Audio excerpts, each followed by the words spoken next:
Pembukaan penerbangan internasional di Bandara Ngurah Rai pada 14 Oktober 2021, pengawasan terhadap kedatangan wisatawan asing diharapkan diperketat. Hal tersebut bertujuan untuk mencegah lolosnya wisatawan yang kemungkinan terpapar COVID-19. Dibukanya penerbangan internasional di Bandara Ngurah Rai, rencana tersebut diyakini akan mampu memulihkan kondisi perekonomian Provinsi Bali sekaligus menggeliatkan kembali pariwisata Bali. Salah satu praktisi pariwisata, Nyoman Gede Astina, mengatakan pembukaan penerbangan internasional ini sangat ditunggu para pelaku pariwisata di Provinsi Bali. Namun di satu sisi, karena masih dalam masa pandemi COVID-19, pelaksanaannya harus mendapat perhatian serius, terutama dalam pengecekan protokol kesehatan wisatawan. Pihaknya yakin pemerintah khususnya Satgas COVID-19 sudah mempertimbangkan hal tersebut, bahkan telah dilakukan sejumlah simulasi terkait kedatangan wisatawan.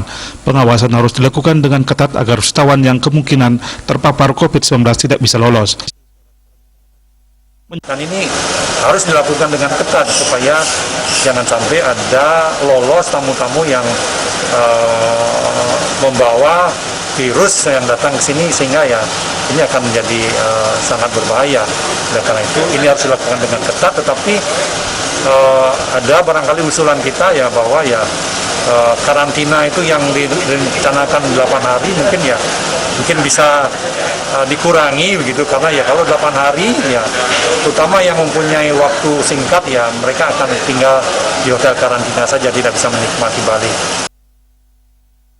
Sementara terkait kesiapan akomodasi dan objek wisata di Bali, Nyoman Gede Astina mengatakan sebagian besar telah mengantongi sertifikasi CHSE dari pemerintah, sehingga itu menjadi jaminan bahwa hotel, restoran maupun lainnya telah siap dengan sarana prasarana pendukung protokol kesehatan. Riyaso Bali TV.